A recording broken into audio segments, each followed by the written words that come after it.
This is a loud crowd.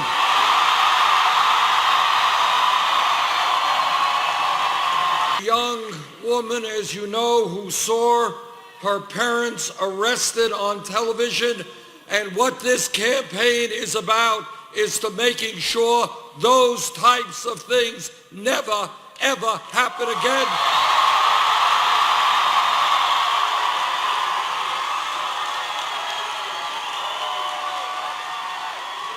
I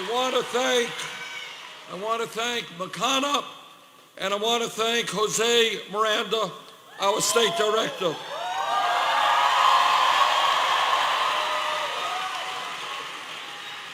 Phoenix, are you ready for a political revolution?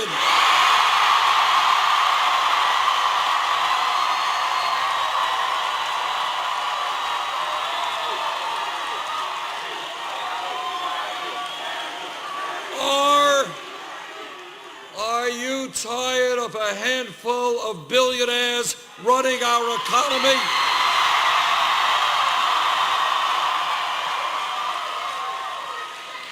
Well, if you are, you have come to the right place.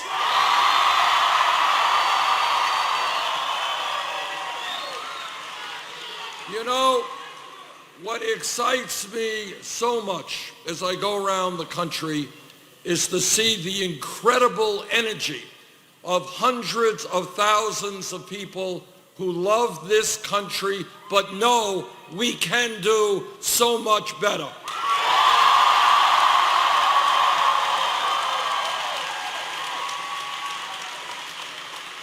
We started this campaign at 3% in the national polls. We have come a long way in 10 months.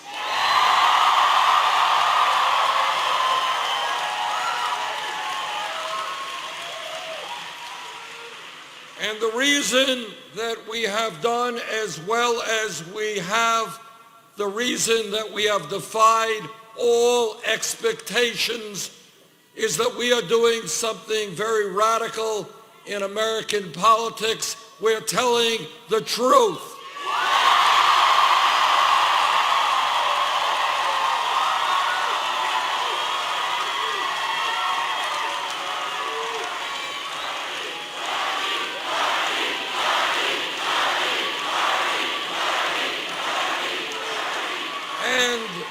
And the truth is not always pleasant.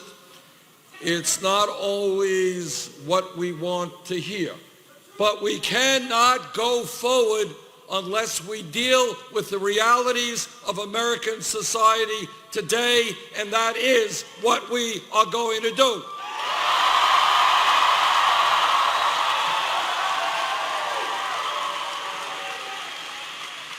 Truth number one is that today we have a corrupt campaign finance system.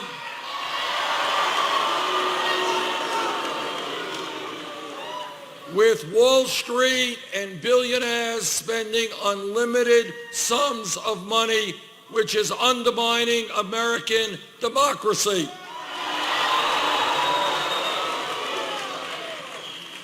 To my mind, democracy is not complicated.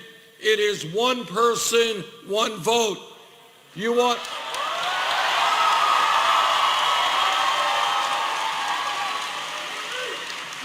to vote for me? Great. You don't? That's okay. But what I do not want to see are billionaires spending unlimited sums of money buying elections and undermining the democracy which has made our country so great.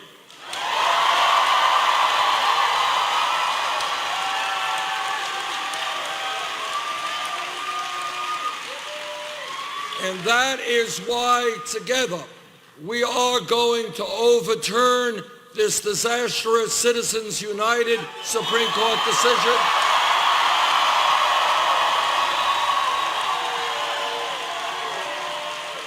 And that is why we are going to move to public funding of elections.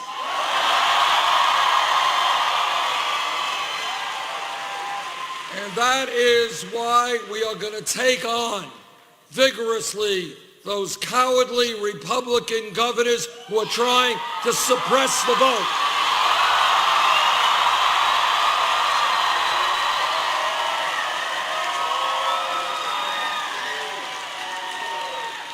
And I say to those cowardly Republican governors, if you are afraid of a free and fair election, get out of politics, get another job.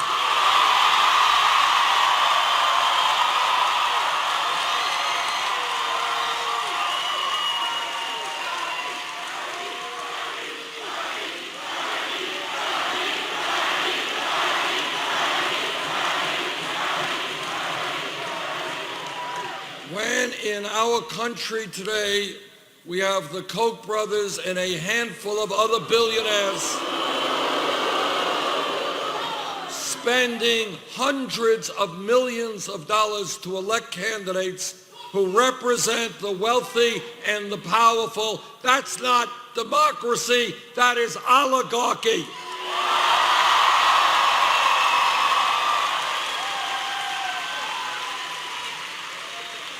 And the people of our country will not tolerate oligarchy.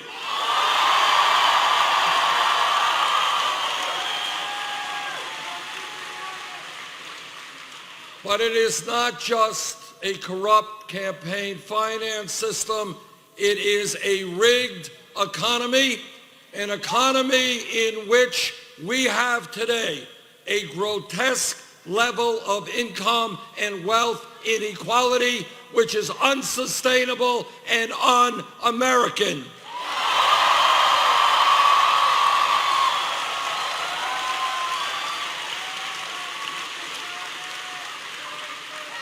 Now, the Congress may not talk about it much, the media may not talk about it much, but it is unacceptable to me and the American people when the top 0.1% now owns almost as much wealth as the bottom 90%.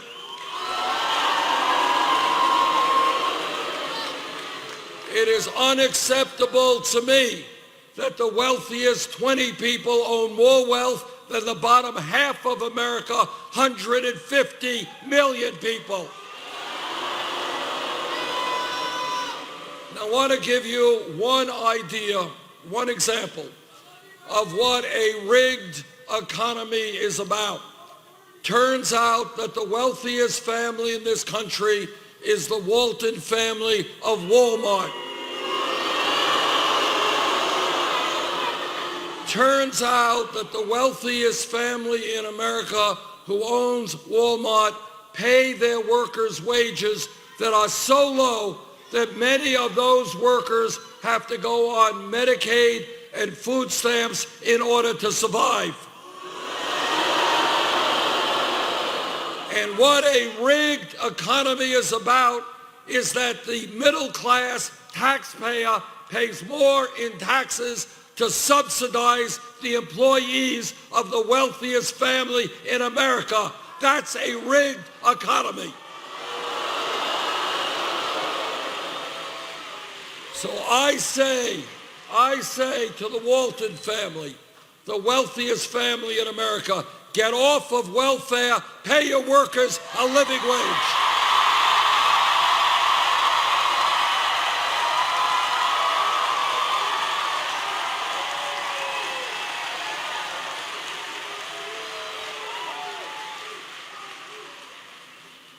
The United States of America today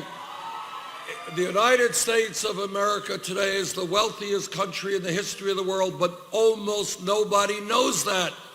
And the reason for that is we have people working 2 or 3 jobs. Mom is working, dad is working, the kids are working, marriages are stressed out, parents don't have time to spend with their kids.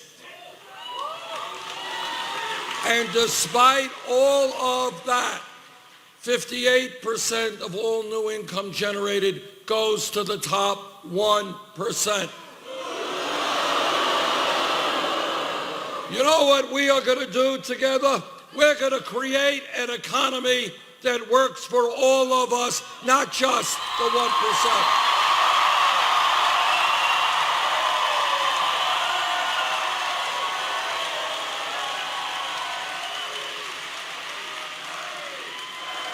And we are going to tell the billionaires in corporate America that they are going to have to start paying their fair share of taxes.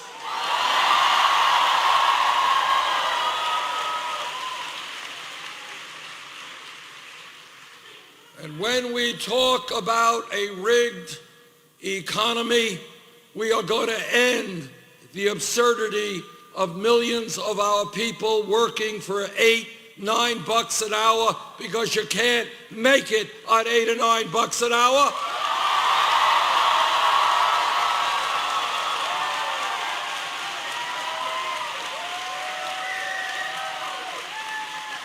That is why we are going to raise the minimum wage to a living wage, $15 an hour.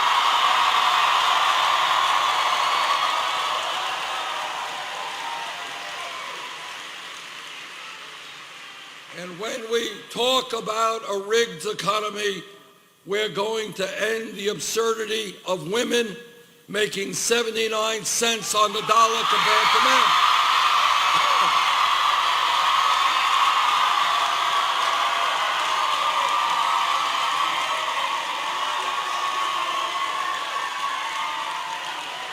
I know that every man in this room will stand with the women in the fight for pay equity.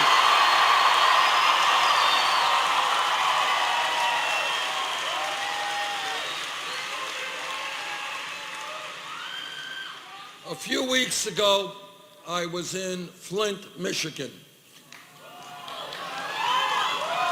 And what I observed there and what I heard there was literally beyond my comprehension, and it shook me and upset me enormously. And what I observed there is that children in that city were being poisoned by a water system that had very heavy amounts of lead in it.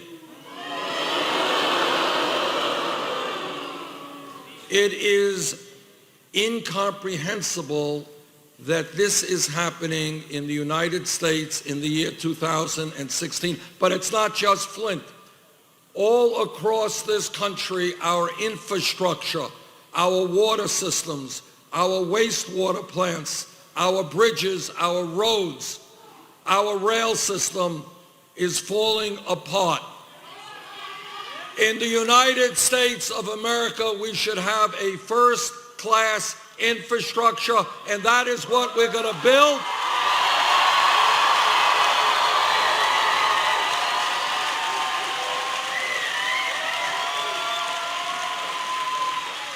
We're going to put $1 trillion into building our infrastructure, and when we do that, we create 13 million decent-paying jobs.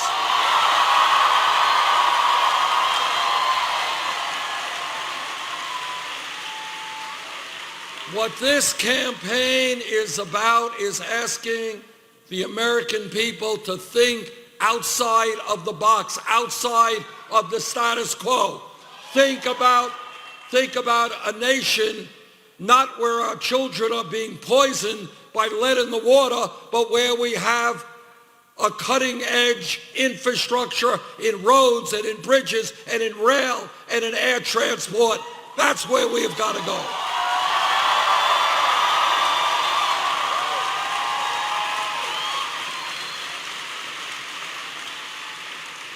And this campaign, in terms of the rigged economy, is telling corporate America that we are going to end these disastrous trade policies which are destroying the middle class of this country.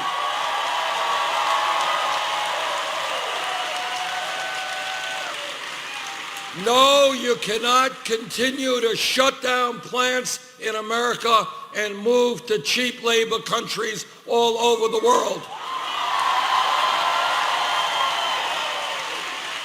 All of us want to help poor people throughout the world. We can do it without destroying the American middle class through disastrous trade policies.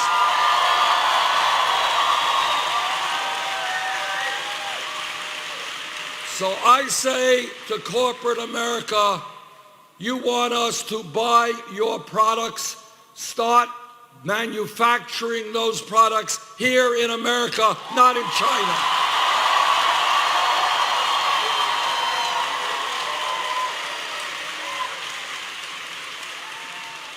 This campaign is about fixing a broken criminal justice system.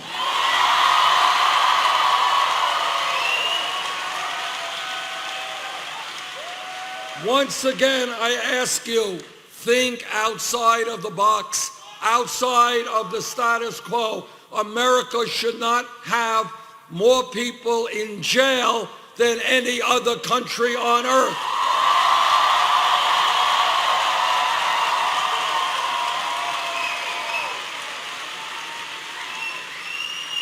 We should not be spending $80 billion a year locking up 2.2 million Americans, disproportionately African American, Latino, and Native Americans.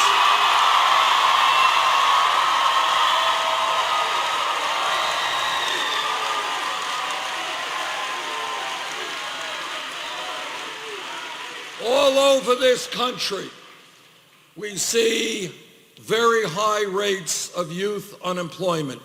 For white kids, 33%, Latino kids, 36%, African American kids, 51%. What we will do is create jobs and education for those young people.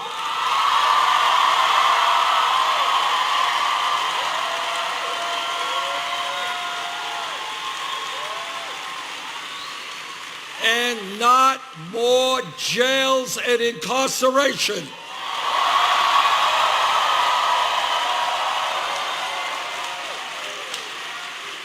And we are going to create a criminal justice system where unarmed people, often minorities, are not shot by police officers.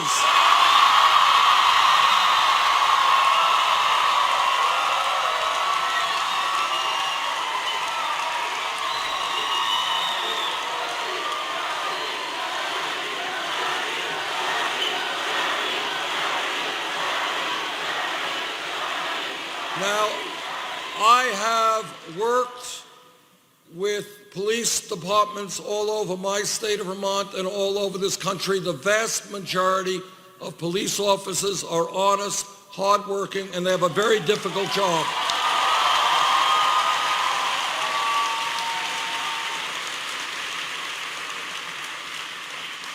But like any other public official, when a police officer breaks the law, that officer must be held accountable.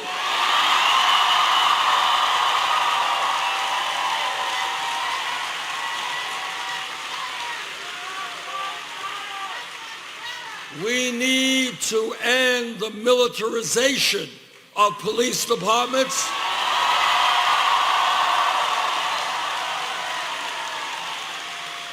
Police departments should not look like occupying armies. They should be part of the communities they serve.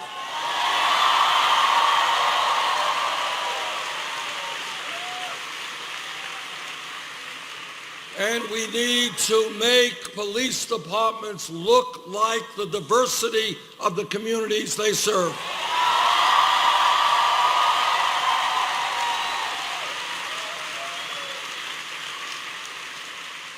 In my state of Vermont, neighboring New Hampshire, and all across this country, we have a major crisis in terms of heroin addiction and drug overdoses. We need to address that issue of substance abuse and addiction as a health issue, not a criminal issue.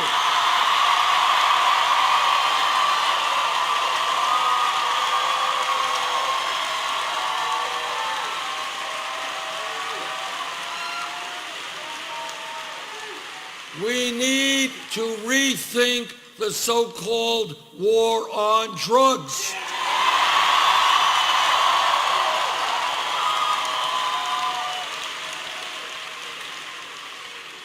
Over the years, too many lives have been negatively impacted through arrests for possession of marijuana.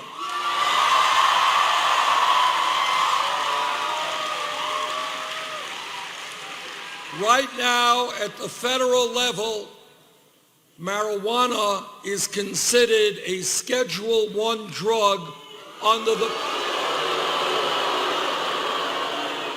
the Federal Controlled Substance Act, right alongside of heroin. Now, scientists disagree about the pluses and minuses of marijuana, but all of you know heroin is a killer drug. And that is why I have introduced legislation to take marijuana out of the Federal Controlled Substance Act.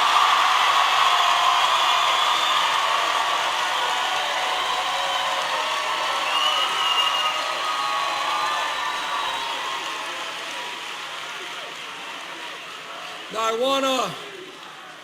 want to just tell you a brief story about what I mean when I talk about a rigged economy, a corrupt campaign finance system, and a broken criminal justice system. I want you to hear this. Last month, Goldman Sachs, one of the large, you know Goldman Sachs, okay. Goldman Sachs, one of the large financial institutions on Wall Street, paid the federal government a settlement fine of $5 billion. They paid that fine because they were selling worthless packages of subprime mortgage loans. Paid a $5 billion fine. Now, all of you know that 8 years ago, this country was plunged into the worst economic downturn since the Great Depression. As a result of Wall Street greed and illegal behavior, we lost millions of jobs, people lost their life savings, people lost their homes.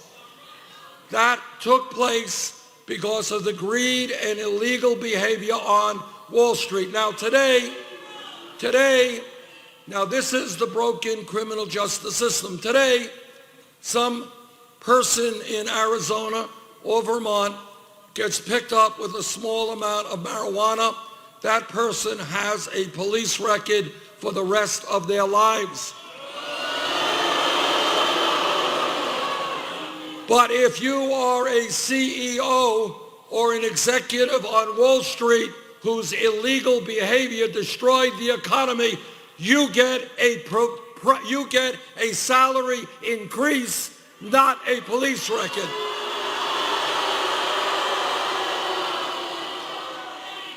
Now, what we have got to do, not going to be easy, but we will do it, is we are going to restore justice to a broken criminal justice system.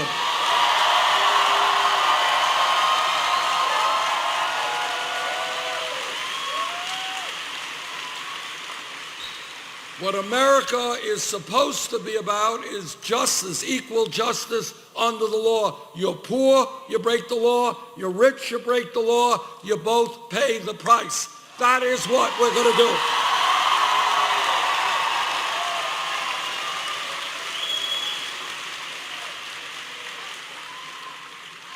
This campaign is doing well because we are listening to the American people and not just wealthy campaign contributors.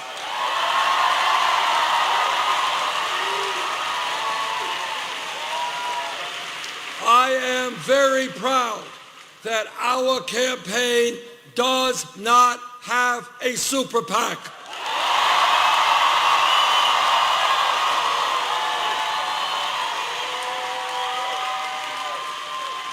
We have received over 5 million individual campaign contributions.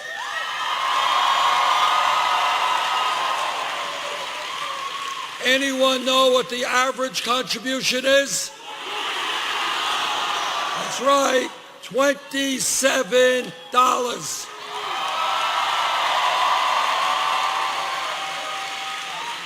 Now, my opponent raises money in a slightly different way. She has a super PAC which, among other special interests, has received $15 million from Wall Street. She has received money from the drug companies and the fossil fuel industry. She has given speeches on Wall Street for $225,000 a pop.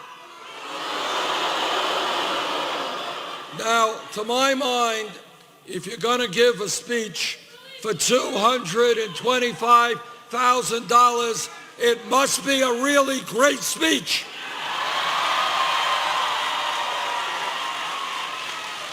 And if it's such a great speech, all of America should be able to read it.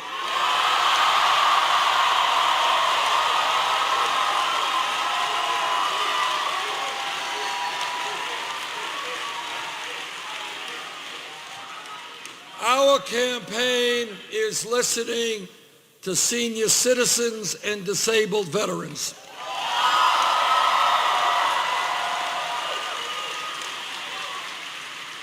And here is a principle, a bedrock principle of my campaign, and that is we will be judged as a nation not by how many millionaires and billionaires we have, but by how we treat the weakest and most vulnerable amongst us.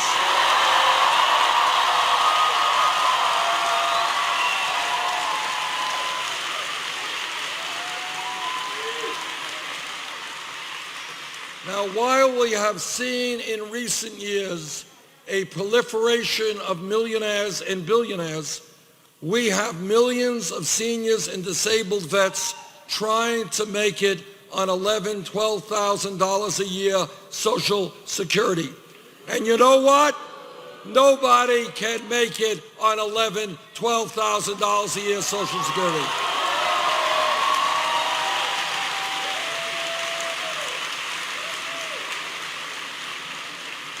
My Republican colleagues in the Senate, they want to cut Social Security.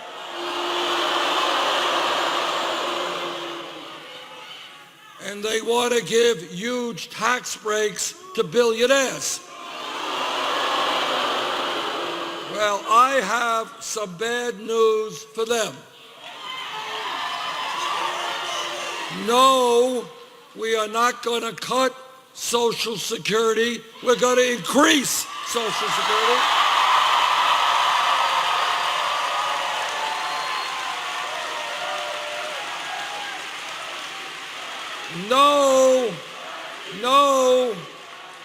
No, we're not going to give tax breaks to Donald Trump and the other billionaires. In fact, they're going to start paying their fair share of taxes.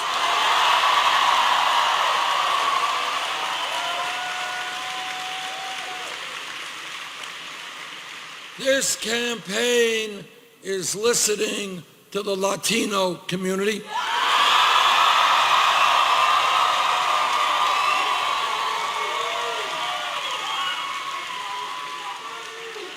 what the Latino community is telling me is they are tired of living in the shadows.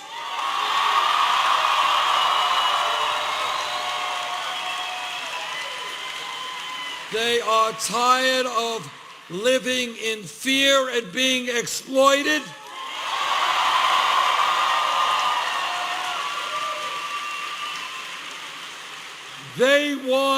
I want comprehensive immigration reform.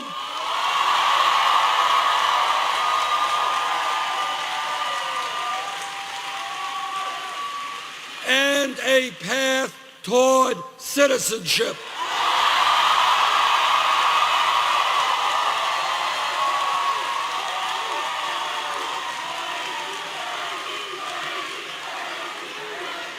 You know, my father came to this country at the age of 17 from Poland, so I know a little bit. I know a little bit about the immigrant experience. And let me just say this. We got 11 million undocumented people in this country. If the Congress does not do its job, I will use the executive powers of the presidency to do it for them.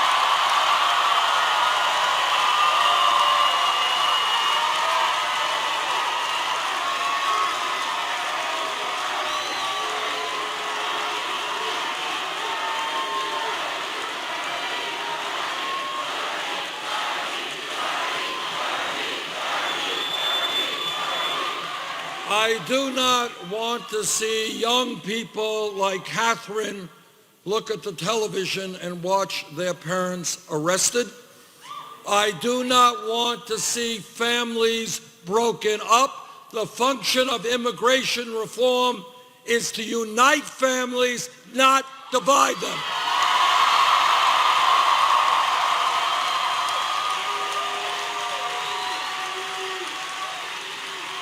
And let me say this. I know that in our country not everybody agrees with my views on immigration reform, and that's fine. We're a democracy. People have different points of view. But what is not acceptable, no matter what your point of view is to throw racist attacks against Mexicans,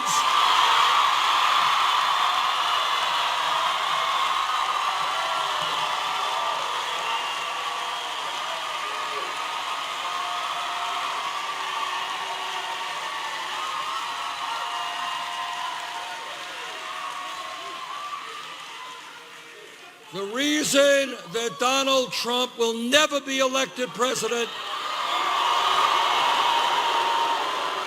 is the American people will not accept insults to Mexicans, Muslims, or women.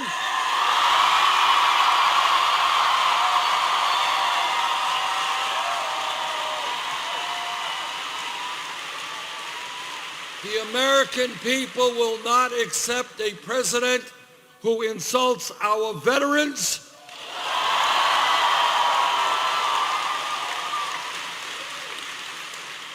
or who several years ago led the so-called birther effort, which was an ugly, ugly attempt to undermine the legitimacy of the presidency of Barack Obama.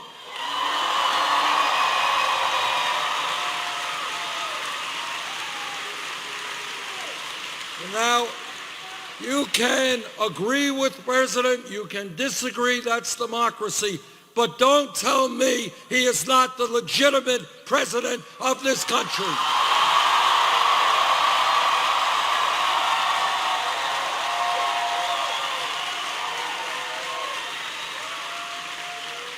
And when we talk about racism in America, I always find it interesting. President Obama's father was born in Kenya. My father was born in Poland, but nobody asked me for my birth certificate.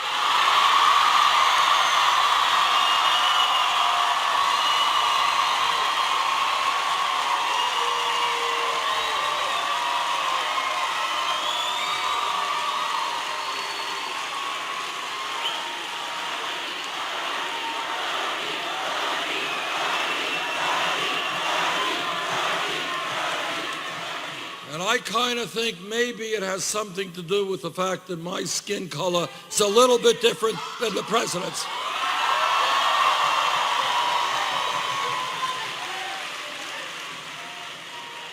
I am a member of the Senate Committee on the Environment.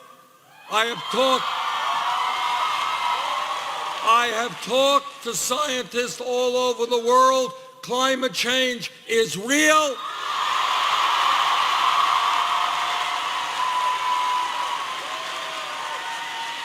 It is caused by human activity.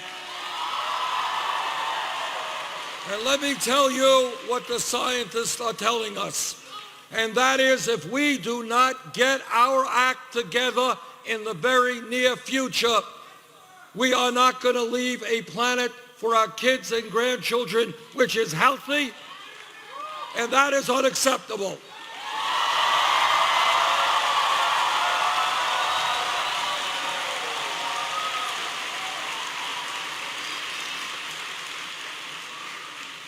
It is literally beyond belief that we have a major political party, the Republican Party, which rejects science, refuses to acknowledge even the reality of climate change.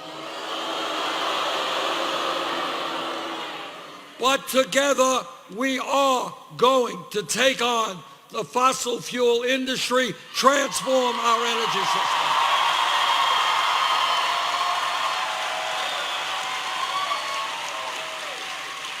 We can create millions of good-paying jobs by moving to energy efficiency and sustainable energy.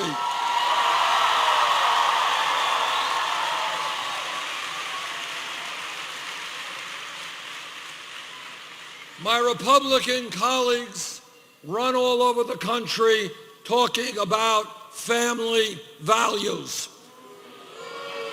I want you to know what they mean by family values. What they mean is no woman in this room has the right to control her own body. I disagree. What they mean by family values is that our gay brothers and sisters do not have the right to marry. I disagree. Jane and I have been married for 27 years.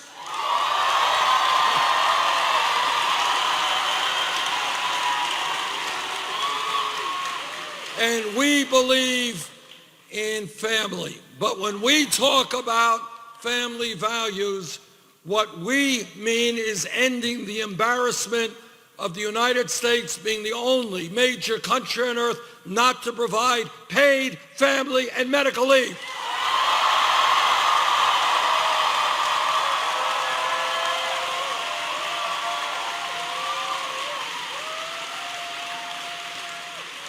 Today in America, a woman here in Arizona or in my state of Vermont is giving birth. And if that woman is a working class woman, a low-income woman, in all likelihood, she will have to go back to work in 1 week or 2 weeks, separating herself from her baby in order to earn income to take care of her family. No mother should have to be separated from her baby because she lacks necessary income.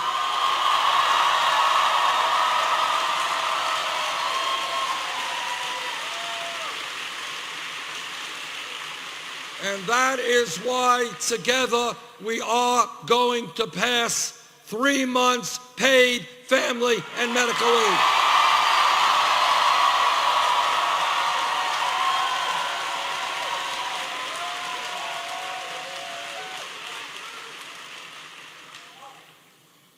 One of the important jobs of a president of the United States is to conduct sane, effective foreign policy. On the most important foreign policy of our time, the war in Iraq, I listened very closely to what President Bush and Cheney had to say. And I did not believe them and voted against that wall.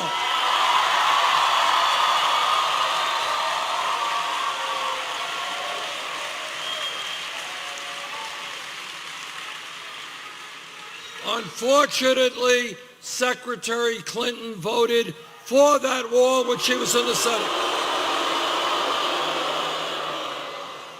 And let me make this pledge to you. Yes, we will destroy ISIS, but we will do it in a way that doesn't involve our men and women in the military involved in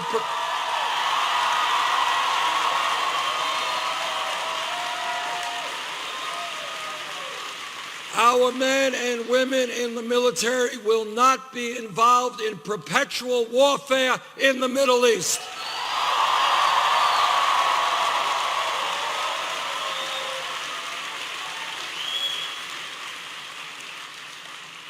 Now, I have been criticized for saying this, so let me say it again. I believe that human beings are entitled to certain inalienable rights.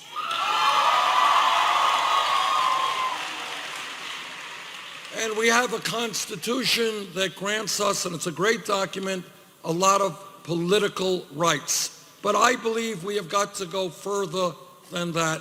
And I believe that we have got to guarantee our people economic rights.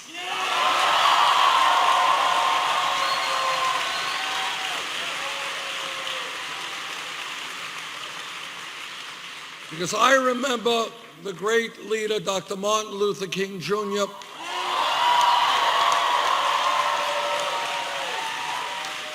when he led the Great March on Washington in 1963. It was called the March for Jobs and Freedom. Jobs and freedom.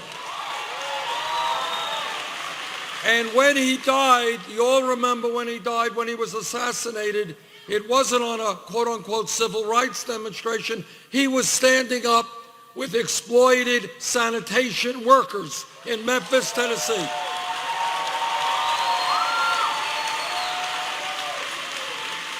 And he understood, and I agree, that to be truly free, you need economic security as well.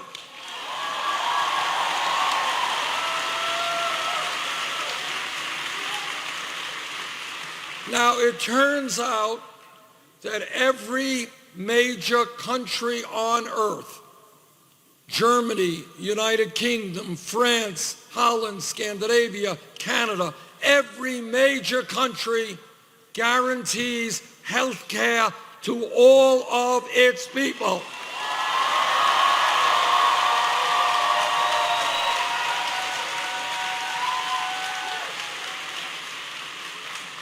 If elected president, I will do my best to have the United States join the rest of the industrialized world, health care for all.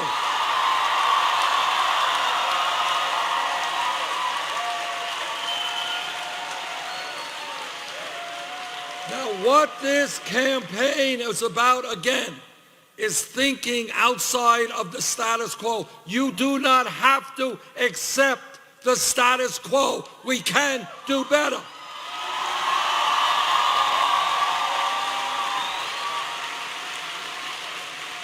Don't let people tell you that you can't think big.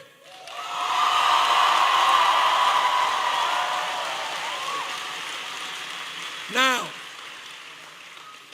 I'm a member of the committee that helped write the Affordable Care Act. It has done a lot of good things. We should be proud of that and proud of President Obama's leadership on that. But we still have 29 million Americans uninsured. Many of you are underinsured with large co-payments and deductibles. And all of us are getting ripped off without mercy by the greed of the pharmaceutical industry.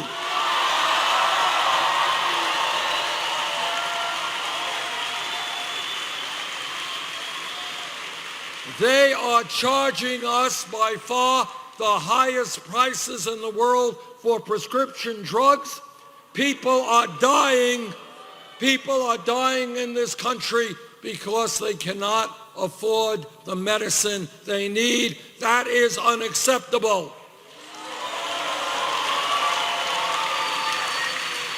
And after all of that, we end up spending far, far more per capita on health care than any other people. That is why together, we must fight to make sure that we pass a Medicare for all health care system.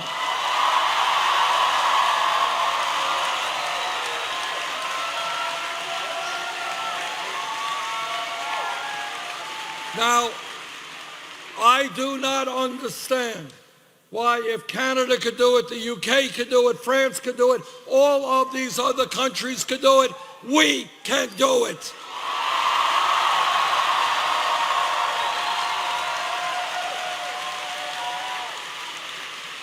And I want to give you another example of where, as a nation, we have got to think outside of the box. For 100+ years, we have had free public education in this country from 1st grade to 12th grade. The world has changed. The economy has changed. People today need more education.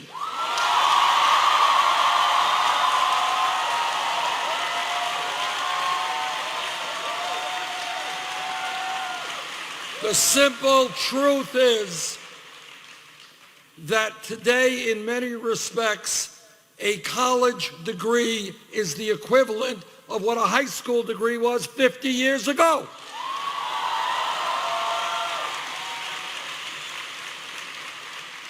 And that is why I believe we have got to make public colleges and universities tuition free.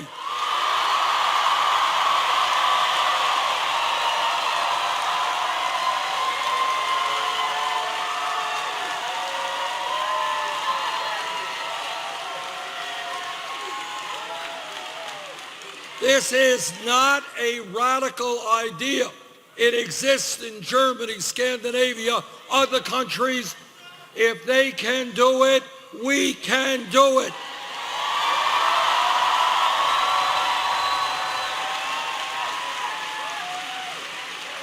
And the other related issue we have got to deal with is the outrageous level of student debt in this country.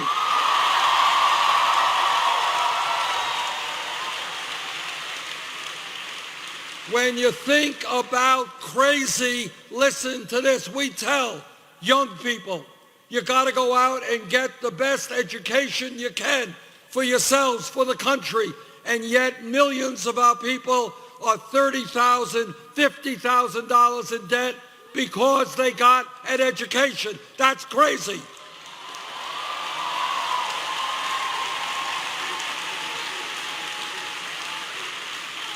Now, I find it interesting that when Wall Street, with their greed and illegal behavior, crashed, Congress bailed them out.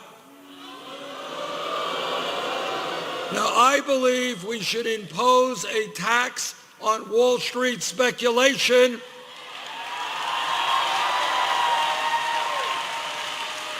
and use that revenue to make public colleges and universities tuition free.